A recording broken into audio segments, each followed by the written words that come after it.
Hi friends. So வீடியோக்குள்ள போறதுக்கு முன்னாடி ஒரு ஹாப்பியான ஒரு விஷயம் உங்ககிட்ட எல்லாம் ஷேர் பண்ணணும்னு நினைச்சேன். லாஸ்ட் வீக் சாட்டர்டே வந்து என்னோட தங்கச்சிக்கு வந்து ஒரு ஆண் குழந்தை பிறந்துச்சு. ஒரு சூப்பரான அழகான கியூட் லிட்டில் பாய் எங்கள் வீட்டுக்கு புதுசாக வந்திருக்காங்க. ஸோ தொடர்ந்து 2 நாளைக்கு ஒருக்கா நம்மளோட சேனலில் வந்து வீடியோஸ் வந்துட்டு இருந்து இந்த லாஸ்ட் 2-3 நாளாக வீடியோஸ் வராததுக்கு முக்கியமான காரணம் அது சந்தோஷங்கள், எக்ஸைட்மெண்ட், ஹாஸ்பிட்டல் போயிட்டு வந்து அந்த மாதிரி விஷயங்கள்னால வீடியோஸ் சரியாக போட முடியல. இந்த வீடியோவை பார்க்குற ஒவ்வொருத்தரும் அந்த அழகான க்யூட்டான பாயை இந்த வேர்ல்டுக்கு வெல்கம் பண்ணுற விதமாக உங்களோட ப்ரேயர்ஸையும் பிளெஸிங்ஸையும் கமெண்ட்ஸாக இங்கே மென்ஷன் பண்ணிங்கன்னா ரொம்ப சந்தோஷமாக இருக்கும். அவனை போய் சேரும். நம்ம சேனலில் இன்றைக்கி இந்த வீடியோவில் நம்ம பார்க்க போகிற விஷயம் என்னென்னா, இந்த திருக்குறள் எல்லாருக்குமே தெரியும். தீயினால் சுட்டப்புண் உள்ளாரும் ஆறாதே நாவினால் சுட்ட வடு. பேசுகிற வார்த்தை ஒரு மனுஷனை எவ்வளோ தூரம் பாதிக்கும் அப்படிங்கிற விஷயத்த எக்ஸ்பிரஸ் பண்ணுறது தான் இந்த திருக்குறள். ஒரு கடினமான வார்த்தைகள் இல்லை கஷ்டப்படுத்துகிறமான வார்த்தைகள் இதுதான் ஒரு மனுஷனை பாதிக்கும் அப்படி இல்லை. சில கேள்விகள், நல்ல கேள்விகள், நம்ம மைண்டில் ஒரு நல்ல விதமான கேள்விகள் நம்ம நினச்சி ஒருத்தங்களை விசாரிக்கிற சில கேள்விகள் கூட ஒருத்தரோட வாழ்க்கையில் பெரிய பாதிப்பை உண்டாக்கும். அப்படியான சில கேள்விகள் எதெல்லாம் சாதாரணமாக நம்ம இந்த மாதிரி மனுஷங்கள்ட்ட கேட்கக்கூடாது அப்படியான விஷயங்களை இந்த வீடியோவில் பார்ப்போம். இந்த வீடியோ முடிக்கும் போது கண்டிப்பாக உங்களுக்கு தோணும், இந்த மாதிரி கேள்விகள் இந்த மாதிரி மனுஷங்களை இவ்வளோ தூரம் பாதிக்குமா? இந்த சேனலுக்கு புதுசாக இருந்தால் சப்ஸ்கிரைப் பண்ணுங்கள், பக்கத்தில் நோட்டிஃபிகேஷன் ஐக்கானை ப்ரெஸ் பண்ணுங்கள், உங்களுக்கு தோன்ற கருத்துக்களை கமெண்ட்டில் மென்ஷன் பண்ணுங்கள். ஸோ உங்கள் டைம் எடுத்து இந்த வீடியோவை பார்க்க வந்ததுக்கு ரொம்ப தேங்க்ஸ். ஒரு மனுஷனோட ரொம்ப சந்தோஷமான விஷயம், அவனை வந்து ரொம்ப சந்தோஷப்படுத்துகிற உற்சாகப்படுத்துகிற ஒரு விஷயம் எது நீங்கள் நினைக்கிறீங்க? கண்டிப்பாக பொருள் சார்ந்து, பணம் சார்ந்து, புகழ் சார்ந்து இப்படியான விஷயங்கள் நம்ம மைண்டில் வந்துட்டு போகலாம். ஆனால் உண்மையாக ஒரு மனுஷனோட பெரிய சந்தோஷம் எதுனா, புதுசாக அப்போ பிறந்த ஒரு குழந்தைய கையில் ஏந்திர அனுபவம். அதுவே நம்மளோட குழந்தையா இருந்தால், நம்ம சொந்த குழந்தையா இருந்தால் அது தரக்கூடிய ஒரு சந்தோஷம் உலகத்தில் எந்த ஒரு விஷயமும் தராது. நம்ம மூலமாக வந்த ஒரு உயிர் அப்படிங்கிற ஒரு எண்ணம் அப்படி ஒரு பெரிய பாசிட்டிவ் எனர்ஜியை நமக்குள்ள விதைக்கும். அப்படியான ஒரு சந்தர்ப்பத்தில் சூழ்நிலையில் பார்த்த ஒரு மனிதர் தான் ரஞ்சித். அவர் வந்து நல்ல வேலை பார்க்குற ஒரு மனுஷன். இபி டிபார்ட்மெண்ட்டில் ஒர்க் பண்ணிட்டு இருக்காரு. நல்ல கை நிறைய சம்பளம், பெரிய பேக்ரவுண்ட் உள்ள நல்ல ஒரு ஃபேமிலி தான். இந்த மனுஷரை தான் மீட் பண்ணேன். இப்போனா அவரோட முதல் குழந்தை பிறக்கும் போது பொதுவாக தன்னோட குழந்தைகளை வாங்குற அப்பாக்க முகத்தெல்லாம் நீங்கள் பார்த்தீங்கன்னா அவ்வளோ சந்தோஷம் இருக்கும், அவ்வளோ பெருமிதம் இருக்கும். எப்போனா அந்த குழந்தைய நம்ம கையில் தருவாங்க அப்படின்னு ஒரு ஆர்வம் இருக்கும். ஆனால் நான் பார்க்கும்போது இந்த மனுஷன்ட்ட, ரஞ்சித்துங்கிற இந்த ஒரு ஆள்கிட்ட அந்த மாதிரி எந்த ஒரு பாவனையோ, எந்த ஒரு ஆச்சரியமோ, சந்தோஷமோ, இல்லை நம்ம ஃபஸ்ட்டு இந்த குழந்தைய கையில் வாங்கணும் அந்த மாதிரி ஒரு எந்த ஒரு எண்ணமோ இருந்த மாதிரி தெரில. இன்னும் தெளிவாக சொல்லணும்னா எந்த மாதிரி ஒரு ரியாக்ஷன்னா, எப்பாடா நம்ம கடமை முடிஞ்சு அப்படின்னு ஒரு ரியாக்ஷன். நர்ஸ் வந்து குழந்தைய கொண்டு வராங்க. அவரோட ரஞ்சித்துங்கிறவரோட அம்மா வந்து கையில் வாங்குறாங்க. சுற்றி நிறைய சொந்தக்காரங்க இருக்காங்க. மாறி மாறி தூக்கி கொஞ்சம் ஆரம்பிக்கிறாங்க. இவர் அந்த சீனை பார்த்துட்டே இருக்காரு. இவரோட தங்கச்சி வந்து அந்த குழந்தைய வாங்கி இவர்கிட்ட கொடுக்க ட்ரை பண்ணுறாங்க. இருந்தாலும் அவர் வந்து ஒரு அசைவிலும் சில மாதிரி அப்படியே அமைதியாக நின்றுட்டே இருக்காரு. அவர் பண்ணிட்டு இருந்த ஒரே விஷயம் என்னன்னா, மாறி மாறி அவர் வந்து ஃபோன் எடுத்து எப்படியெல்லாம் அந்த குழந்தைய ஃபோட்டோ எடுக்க முடியுமோ கடற்கரை ஃபோட்டோ எடுக்கிறாரு. ஒவ்வொருத்தர் கையில் இருக்கும்போது கடற்கரை ஃபோட்டோ எடுக்கிறாரு. அவர் வந்து நர்ஸ் வந்து குழந்தைய வாங்கிட்டு 2வது உள்ளே கொண்டு போயிடுறாங்க. கொண்டு போன அடுத்த நிமிஷம் கடற்கரையில் அவர் வந்து உட்காந்து எங்கெல்லாம் அந்த ஃபோட்டோஸை ஷேர் பண்ண முடியுமோ, யாருக்கெல்லாம் ஷேர் பண்ண முடியுமோ அப்படி மொத்தமாக எல்லாத்துக்குமே குரூப்பில், ஃபேஸ்புக் குரூப்பில், வாட்ஸ்அப் குரூப்பில் எல்லாத்துலேயுமே ஷேர் பண்ணுறாரு. கடற்கரை நமக்கு அனுப்பிட்டே இருக்காரு. யாருக்கெல்லாம் ஃபோன் பண்ணி சொல்ல முடியுமோ எல்லாத்துக்கும் ஃபோன் பண்ணிகிட்டே இருக்காரு. சுற்றி நடக்கிற எந்த விஷயத்தையும், எந்த சந்தோஷத்தையும் அவர் வந்து கவனித்து பார்க்கல. அவர் இந்த ஒரு வேலையை மட்டும் தீவிரமாக பண்ணிகிட்டு இருந்தார். பெரும் ஆச்சரியம், சந்தோஷம் இந்த மாதிரி விஷயங்கள் அவர் முகத்தில் இல்லாட்டாலும் ஒரு பெரும் நிம்மதி அவர் முகத்தில் இருந்துச்சு. திடீர்னு ஹாஸ்பிட்டலோட கார்னரில் இருந்தனால ஃபோனோட டவர் அவருக்கு சரியாக கிடைக்காத பட்சத்தில் என்னோட ஃபோனில் இருந்து ஒய்ஃபை வச்சு யூஸ் பண்ணி, இப்போ என்னோட ஃபோனில் இருந்து நெட்டை அவர் யூஸ் பண்ணதுக்கு கேட்டார். யூஸ் பண்ணிகிட்டே இருக்கும்போது தான் அவரை பற்றி சில விஷயங்கள் தெரிஞ்சு.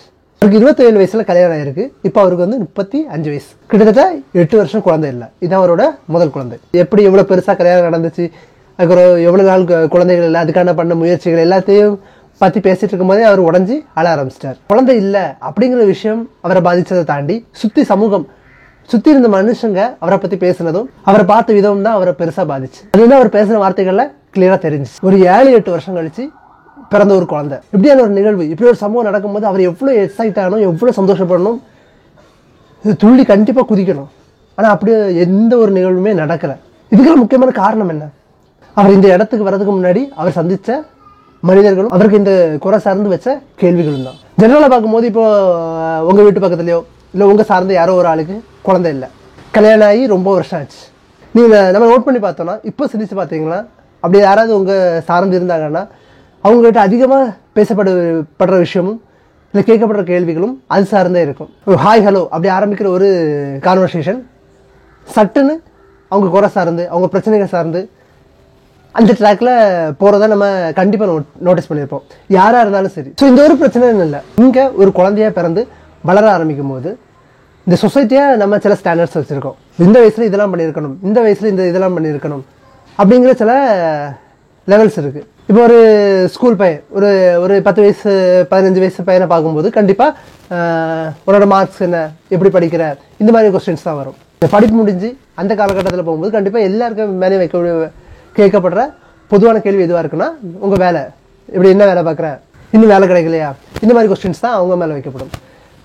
இந்த வேலைங்கிற ஸ்டேஜை தாண்டி போகும்போது திருமணம், ஒரு 27 28 வயசு தாண்டும் போதே ஒரு ஆணுக்கு வந்து திருமணங்கிற பிரச்சனை வரும். அதுக்கு முன்னாடியே பெண்ணுக்கு வந்து திருமணங்கிற கேள்விகள் வர ஆரம்பிச்சிடும். ஸோ திருமணம் அப்படிங்கிற ஒரு விஷயம் முடிஞ்ச உடனே குழந்தைங்கிற பேச்சு ஆரம்பிச்சிடும். இப்படி லைஃப்பில் ஒவ்வொரு ஏஜ் கேட்டகரிக்கும் சில விஷயங்கள் இந்த சமூகத்தில் இருக்கணுங்கிற ஒரு கட்டாயம் இருக்குது. கட்டாயம் இல்லை, கட்டாயம் மாதிரி உருவாக்கி வச்சிருக்கோம். ஸோ அந்த க்ரைட்டீரியாவை, அந்த லெவலை சரியாக மீட் பண்ணாத மக்கள்கிட்ட இந்த மாதிரி கொஸ்டின்ஸ் அதிகமாக வைக்கப்படுது. ஒரு அக்கறைங்கிற பேரில் இந்த மாதிரி கொஸ்டின்ஸ் அதிகமாக வைக்கப்படுது. உங்களுக்கு டக்குன்னு தோணலாம், ஒரு அவங்க மேலே இருக்க அக்கறையில் தானே இந்த விஷயத்த கேட்குறோம். ஆனால் பொதுவாக பார்த்தீங்கன்னா இந்த மாதிரி கொஸ்டின்ஸ் வந்து அவங்க குறைகளை சுட்டி காட்டுறதுக்கும் நம்ம அவங்களோட சிறப்பாக இருக்கோம் அப்படிங்கிற விஷயத்தோட வெளிப்பாடாக தான் இந்த மாதிரி விஷயங்கள் கேட்கப்படுது. கண்டிப்பாக ஒரு வேலை இல்லாத ஒரு பையனாக இருக்கலாம், இல்லை சரியாக படிக்காத ஒரு ஆளாக இருக்கலாம், ஒரு திருமணம் ஆகாத ஒரு நபராக இருக்கலாம், இல்லை குழந்தைகள் பெறாத ஒரு நபராக இருக்கலாம். அவங்க கண்டிப்பாக இந்த மாதிரி கான்வர்சேஷனை ஆரம்பிக்க மாட்டாங்க. தான் லைஃப்பில் எல்லா விஷயமும் ஃபுல்ஃபில்லான ஒரு பர்சன் தான் இந்த மாதிரி கான்வர்சேஷனை ஆரம்பிப்பான். ஸோ இது அப்போ இந்த மாதிரி கொஸ்டின்ஸ் எல்லாம் அவங்ககிட்ட கேட்கக்கூடாதா அப்படியான கொஸ்டின் உங்களுக்கு கண்டிப்பாக வரும். கேட்கலாம், ஆனால் ஒவ்வொரு பர்சனுக்கும் அவனுக்குன்னு தனியான ஒரு ஸ்பேஸ் இருக்கும். அதுக்குள்ளே சிலரை மட்டும் தான் அனுமதிப்பான். அந்த சிலர் மட்டும் தான் இந்த கேள்வியை அடிக்கடி இல்லாமல் எப்போது கேட்க முடியும். ஸோ எல்லாருமே இந்த கேள்விகளை கேட்க முடியாது. அது மட்டும் இல்லை, 25 26 வயசு 27 வயசு ஆகும்போது ஒரு ஆண் திருமணம் பண்ணணும், ஒரு 21 தாண்டும் போது ஒரு பெண் வந்து திருமணம் பண்ணணும். இப்படியான விஷயங்கள் யார் தீர்மானிக்கிறா? அந்த தனி மனிதன் தீர்மானிக்கணுமா, இல்லை சுற்றி இருக்க சமூகம் தீர்மானிக்கணுமா? அவன் வேலை செய்கிறதும் அவன் வேலை செய்கிற துறையும் யார் தீர்மானிக்கணும்? அவன் தீர்மானிக்கணுமா, சுற்றி இருக்க சமுதாயம் தீர்மானிக்கணுமா? ஸோ இங்கே வைக்கப்படுற ஒவ்வொரு கேள்விகளும் இந்த சமூகம் செய்யணும்னு சொல்கிற விஷயத்தை செய்யாதவங்க மேலே தான் வைக்கப்படுது. இந்த கேள்விகளோட எக்ஸ்ட்ரீம்ங்கிறது எதில் போய் புரியுதுன்னா, ரஞ்சித்ங்கிற ஒரு நபர் எப்படி ஃபீல் பண்ணாரோ அந்த மாதிரி தான்.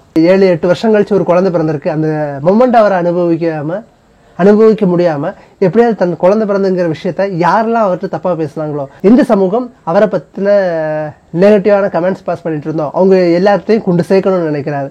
இந்த சேர்க்கணும்னு நினைக்கிற எண்ணத்தில் அவர் அந்த மினிட்ல இருக்க வாழ்க்கையை, அந்த சந்தோஷத்தை அனுபவிக்க மறக்கிறாரு.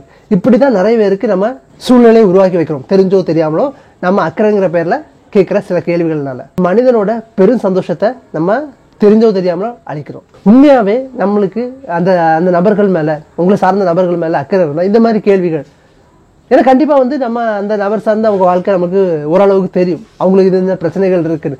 அந்த மாதிரி பிரச்சனைகள் சார்ந்த கேள்விகள் அவங்ககிட்ட வைக்காமல் சில சந்தர்ப்பத்தில் பேச வேண்டிய சூழ்நிலை வரும். அந்த சூழ்நிலைகளில் மட்டுமே இந்த மாதிரி கேள்விகள் வைக்கிறது ரொம்ப நல்லதாக இருக்கும். நம்ம ஒரு விஷயத்த ரொம்ப நல்லா புரிஞ்சுக்கணும்.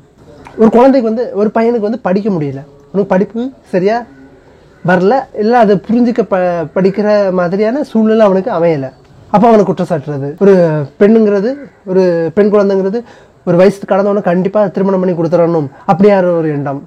இந்த வயசில் இந்த பையன் இந்த வேலையை பண்ணியிருக்கணும், இந்த மாதிரி சொத்துக்கள் சேர்த்துருக்கணும், இது அந்த மாதிரி ஒரு எண்ணம். திருமணம் இப்படி எல்லாத்துக்குமே சமூகம் சார்ந்து சில காலம் இருக்குது, சில அளவுகோல் இருக்குது.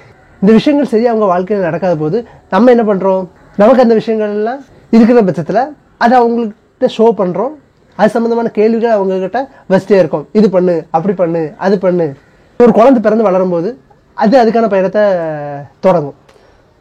ஸோ அது ஒவ்வொரு ஸ்டேஜ்லேயும் ஒவ்வொரு விஷயத்தை அட்டன் பண்ணி வளர்ந்துட்டே இருக்கும். எல்லாருக்குமே இந்த நம்ம சொசைட்டியில் ஃபிக்ஸ் பண்ணி வச்சுருக்க விஷயங்கள் எல்லாம் சரியாக அமையும்னு சொல்ல முடியாது.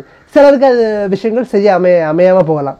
ஸோ அமையாத போது அவங்கக்கிட்ட போய் இது இப்படி பண்ணியிருக்கலாம், அது அப்படி பண்ணியிருக்கலாம், இப்படி மாதிரி இந்த மாதிரிலாம் நீ இருக்கணும், இப்படியா இருக்க, இந்த மாதிரி நம்ம தொடர்ந்து கொஸ்டின்ஸ் வைக்கிறதும் அவங்க குறைகளை சார்ந்து கேள்வி வைக்கிறதும் கண்டிப்பாக ஒரு சமயத்தில் அவங்க அந்த விஷயங்கள் நிவர்த்தி பண்ணி வெளியே வந்தால் கூட அது அவங்களோட மனசளவோட பெருசாக பாதிக்கும். கண்டிப்பாக அவங்க வாழ்க்கையில் அந்த இவ்வளோ நாள் அவங்க கஷ்டப்பட்ட ஒரு விஷயத்துக்கான மொமெண்ட்டை என்ஜாய் பண்ண முடியாமல் போயிருங்கிறதா உண்மை. ஸோ நம்ம கேள்விகள் வைக்கும்போது உண்மையாக நம்ம எதிரில் இருக்கிற நபரை புரிஞ்சு அவங்க பிரச்சனைகள் தெரிஞ்சு பேசுகிறது ரொம்ப முக்கியம். ஒருவேளை அந்த நபரை பற்றி சில விஷயங்கள் அவங்களுக்கு தெரியாது, அவங்க பர்சனலாக அவங்களுக்குள்ள வாழ்க்கை நம்மளுக்கு தெரியாது, அவங்களுக்கு பிரச்சனைகள் அவங்களுக்கு தெரியாத பட்சத்தில் நம்மளோட பேச்சும் அதே லிமிட்டில் இருக்கிறது ரொம்ப முக்கியம். ஒரு மேலோட்டமாக அந்த நபரை பற்றி நமக்கு தெரியாத பட்சத்தில் அவங்க பர்சனல் லைஃப்பில் நம்மளுக்கு ஸ்பேஸ் கொடுக்கலங்கிறதா உண்மை. நம்ம அதில் நுழைஞ்சு போய் கேள்விகளால் அவங்கள தொலைக்கணும்னு அவசியம். அக்கறைங்கிறது அவங்க பிரச்சனைகளை சொல்லி குத்தி காட்டி அந்த மாதிரி பேசி அரவணைக்கிறது இல்லை, அவங்க கூட நிற்கிறது. எந்த பிரச்சனையாக இருந்தாலும் அவங்க கூட நிற்கிறது, அவங்க சொல்கிற விஷயங்களை நம்ம காதில் கேட்குறது, அவங்கள பேச அனுமதிக்கிறது, நம்ம பேசுறது இல்லை. ஸோ ஃப்ரெண்ட்ஸ், நம்ம இந்த வளர ஸ்டேஜில் நமக்கு பெருசாக எப்படி இந்த ஒரு கான்வர்சேஷனை பில்ட் பண்ணணும், எப்படி ஒரு மனுஷங்களை அப்ரோச் பண்ணணும், தெரியாத மனுஷங்களாக இருக்கலாம், இல்லை ரொம்ப பழக்கப்பட்ட நபர்களாக இருக்கலாம், எப்படி பேசணும், எதெல்லாம் நம்மளோட லிமிட்ஸ், எது ஒருத்தங்களை உளவியல் ரீதியாக காயப்படுத்தும், இந்த மாதிரி விஷயங்கள் எதுவுமே நம்மளுக்கு அடிப்படை கல்வியிலேருந்து சொல்லித்தரப்படுறது இல்லை. இது எல்லாமே நம்ம சுற்றி பார்த்து கேட்டு தெரிஞ்சுக்கிற விஷயங்கள் தான். உங்கள் வார்த்தைகள்ங்கிறது அவ்வளோ முக்கியமான விஷயம். அது இன்னொருத்தவங்க வாழ்க்கையில் ஒரு பெரிய காயத்தை உண்டு பண்ணலாம். நீங்கள் உங்கள் வார்த்தைகளை ப்ளேஸ் பண்ணும்போது, சில விஷயங்கள் பேசும்போது நிதானமாக யோசித்து பேசுகிறது ரொம்ப நல்லது. இங்கே பிறக்கிற ஒவ்வொரு குழந்தைக்கும் ஒரு தனியான பயணம் இருக்குது, தனியான அறிவு தேடல் இருக்குது, ஒரு தனியான வாழ்க்கை இருக்குது. ஸோ அந்த வாழ்க்கையை அவன் தான் சுற்றி இருக்கிற விஷயத்துலேருந்து இன்ஃபர்மேஷன்ஸை எடுத்து பயணிக்கணும். அவன் வந்து சமூகத்துக்காக அது வச்சுருக்க ஸ்டாண்டர்ட்ஸ் படி தன்னை மாற்றிக்க முயற்சி பண்ணக்கூடாது. அவன் எக்ஸ்ப்ளோர் பண்ணணும் வாழ்க்கையை. அதுக்கு நம்ம அவனை அனுமதிக்கணும். வாழ்க்கைங்கிறதே ஒரு எக்ஸ்ப்ளோரேஷன் தான்.